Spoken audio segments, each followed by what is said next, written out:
가슴이 떨려와 자꾸 미안 네 앞에만 서면 난 너만 보면 이게 아닌데 내 맘은 그게 이런 게 아닌데। Good morning बंधुरा welcome back to my channel. आमी महानगरी कलकाता थेके तोमादेर बंधु संचिता निये चले एसेछि आमार डेली ब्लग चैनल संचिता सঞ্চয় निये। आशा करछि तोमरा देशे ओ देशेर बाइरे जे जे प्रान्त थेके आमार एई भिडियोटी देखछो सबाई भालो आछो, सुस्थ आछो आर साबधानेও आछो। आमराও भालो आछि। आजके किन्तु शनिवार आर सकाल एखन प्राय 6:45 मतो बाजे। আমার কিন্তু স্নান হয়ে গেছে আর আমি চলে যাচ্ছি সোজা মা যে আশ্রমে পাঠ শুনতে যেতেন ওখানে গীতা ও ভাগবত পাঠ হয় সেখানে আমরা চলে যাচ্ছি সকালবেলা। আর এইখানে গিয়ে কি হয় যেন একটা মানসিক শান্তি তো অনুভব করি আর মা যে সংস্কার আমাদের মধ্যে দিয়ে গেছেন সেটাকে আমরা ধরে রাখার চেষ্টা করছি। আর এই যে দেখছো ছোট বাচ্চাটা যাচ্ছে আমার বোনের, এই বাচ্চাটা এইটুকুনি বয়স থেকে যে সংস্কার পাচ্ছে বা যে ভগবানের আশ্রয় ওকে আমরা দেখিয়ে দিচ্ছি সেটা কিন্তু ওর জীবনকে অনেকটাই বেশি মানে সুন্দর করে তুলবে আর কি। তো যাই হোক চলো, আমাদের জীবনের যত ছোট ছোট দুঃখ বেদনা জ্বালা যন্ত্রণা আছে এই ভাগবত গীতা পাঠের মাধ্যমে আমরা সেগুলোকে একদমই অনুভব করতে পারি না। কারণ কি জানো, আমরা যে মানুষ জন্ম হয়ে জন্মেছি সেই মানুষ জন্মে আমাদের কিছু কর্ম নিয়ে আমরা এসেছি, সেই সমস্ত কর্মগুলোকে খণ্ডনের জন্য বারবার আমাদের এই জগতে ফিরে আসতে হয় আর সেই কর্মগুলোকে আমরা এখানে করে যাই। তো এমন কর্ম মানুষকে জীবনে করতে হবে যে কর্মের দ্বারা অন্য কেউ কোনো ক্ষতিগ্রস্ত হবে না। সব সময় সৎ চিন্তা, সৎ উপদেশ এবং সৎ চিন্তা ভাবনা যদি থাকে আমাদের, তাহলে সকলে একে অপরের পাশে যদি থাকি তাহলে দেখবে আমাদের জীবনটা অনেকটা বেশি সুন্দর হয়ে যায়। আর জীবনের যে সত্য সেই সত্যটাকে যদি আমরা মেনে চলতে পারি তাহলে কিন্তু আমাদের জীবনটা অনেক বেশি সহজ এবং সরল হয়ে যাবে। আর কি জানো তো, আমাদের জীবনটা হচ্ছে ঠিক বালিশের খোল চেঞ্জ করার মতো। যেমন আমরা বালিশের খোল চেঞ্জ করি সেরকমই আমরা আমাদের দেহটাকেও কিন্তু চেঞ্জ করি, আত্মা কিন্তু একই থাকে। আর সেই অমৃত কথা শোনার জন্যেই আমরা চলে এসেছি আজকে এই যে আশ্রমে, যে আশ্রমে মা আসতেন। আর এই আশ্রমে এসে দেখো ওই যে ছোট বাচ্চাটা, তার কীরকম মানে বুদ্ধি, সে তো রোজই এখানে আসে এবং এখানের যে সংস্কার, এখানের যে মানে প্রকৃতি, সেই প্রকৃতির সঙ্গে কি সুন্দর খাপ খেয়ে ও সব কিছু জানে। কিন্তু এতটুকুনি একটা ছোট বাচ্চা এই এত সুন্দর গীতার শ্লোক বলে আর গায়ত্রী মন্ত্র বলে যে তোমাদের কি বলবো। এই সংস্কারগুলো যদি আমাদের থাকে তাহলে কিন্তু আমাদের জীবনটা অনেকটা বেশি সুন্দর হয়ে যায়। তো চলো আমরা ভিতরে আসছি, কাকু কিন্তু পাঠ অলরেডি শুরু করে দিয়েছেন। চলো আজ আমি সেই অমৃত কথা শোনাই। যদি আমি তাকে স্মরণ করি এবং তার কাছে আমি আকুতি মিনতি করি করিয়ে দেবেন। তাই প্রতিদিন আমাকে ঠাকুরের আসনে বসে বলতে হবে, হে আমার পিতা, হে আমার পরমাত্মা, আমাকে যত দুঃখ কষ্ট দাও আমার ক্ষতি নেই, কিন্তু আমাকে একটা প্রার্থনা মঞ্জুর করো যাতে তোমার নামটা আমি করতে পারি, ভুলে না যাই। এবং তিনি অত্যন্ত করুণাময়, আমাকে তো দিলে পরে আমি কোনো দিনের জন্য আর দুঃখ কষ্ট অনুভব করবো না, আমি মুক্তির দিকে গিয়ে যাব। এই 18 অধ্যায়তে সেই আজকের শ্লোক, জ্ঞানং জ্ঞেয় পরিজ্ঞাতা ত্রিবিধ কর্ম চবুদনা করণং কর্মকর্তা ত্রিবিধ কর্ম সংগ্রহ। এখানে কর্ম করতে গেলে প্রথমে প্রেরণা, উৎসাহ দরকার আছে, না তুমি কোনো কর্ম করতে পারবে না।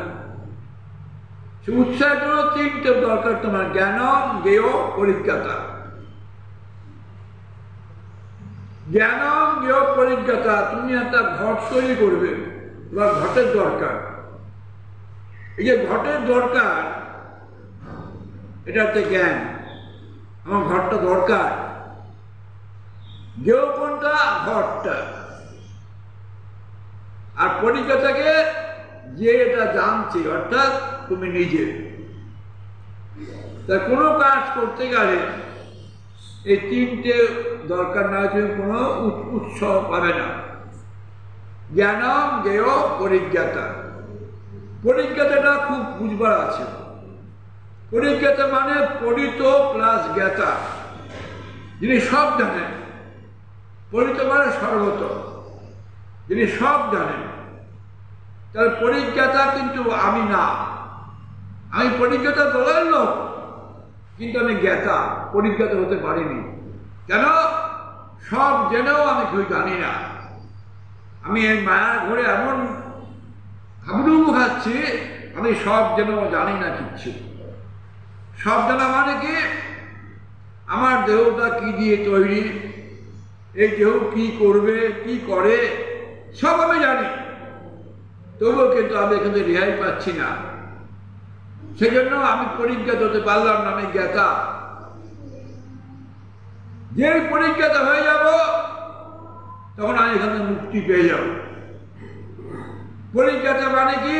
এই দেহটা পঞ্চ জ্ঞানেন্দ্রিয়, পঞ্চ কর্মেন্দ্রিয়, পঞ্চ প্রাণ দিয়ে তৈরি, মন বুদ্ধি, আর এর তিনটে অংশ, একটা স্থূল দেহ, একটা সূক্ষ্ম দেহ, কারণ দেহ। স্থূল দেহ আবার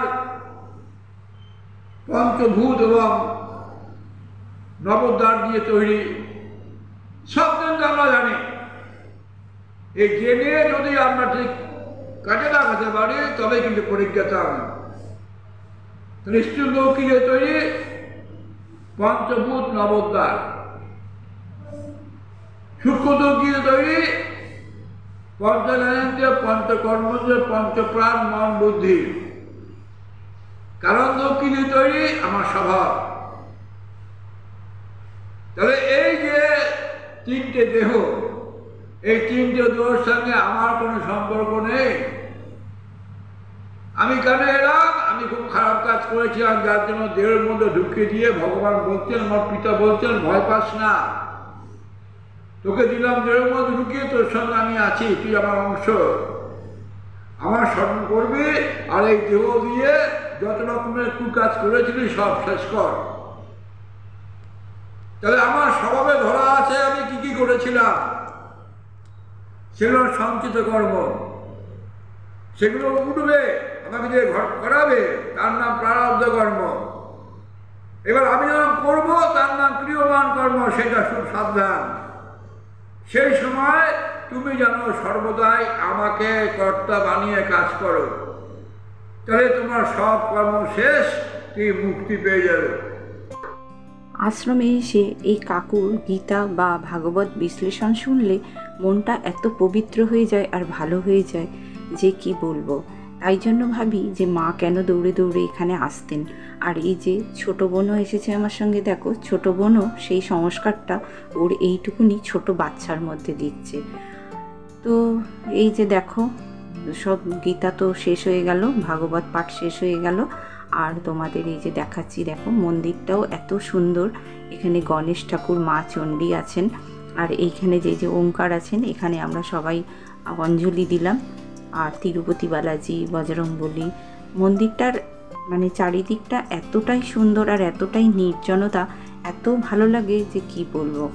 তা এই যে কাকু আছেন, ইনি হচ্ছেন একটা অমূল্য সম্পদ।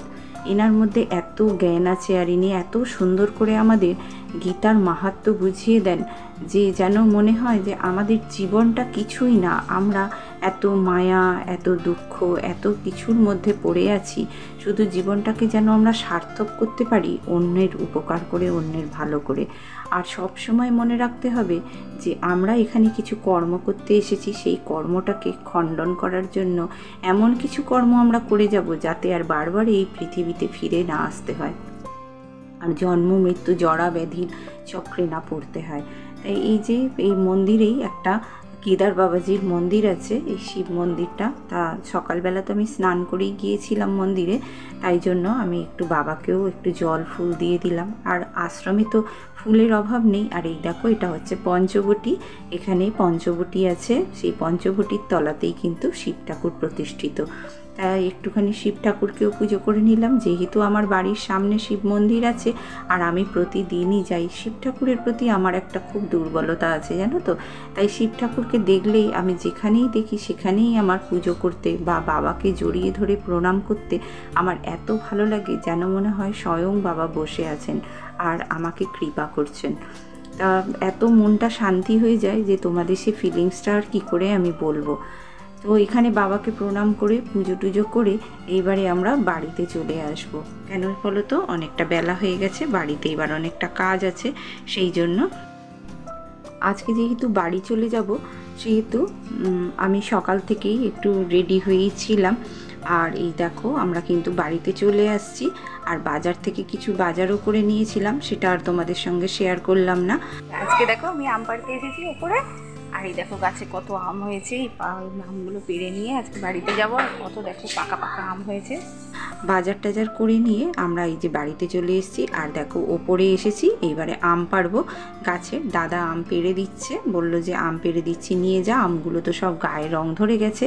আর এই আমগুলো কি জানো তো, বেশি পেকে গেলে না, আবার যদি পেকে গেলে নিচে পড়ে গেলে এতটাই মিষ্টি আমগুলো, ভেতরে কিন্তু সব পোকা হয়ে যায়। সেই জন্য বললো যে ডাসা হয়ে গেছে যখন, তখন আম পেড়ে দিচ্ছি, নিয়ে যা। তা আমি ওপরে গেলাম। দেখো, আর এই ছোট বাচ্চাটা কীরকম আমগুলোকে তোলার জন্য কীরকম করছে, আমাদের কাউকে কিন্তু সামনে ঘেঁষতে দিচ্ছে না। তা দাদা দেখো, আমগুলো আমাদের পেড়ে দিচ্ছে সব এক এক করে। আর আমরা কিন্তু এগুলো, ও একদম ঠায় দাঁড়িয়ে আছে আমগুলোকে ওই ব্যাগে ভরবার জন্য। তা আমাদের এই ওপরে দোতলার ঘরের ছাদের ওপর থেকে, বারান্দার ওপর থেকে আমগুলো পাড়তে কিন্তু খুব সুবিধা হয়।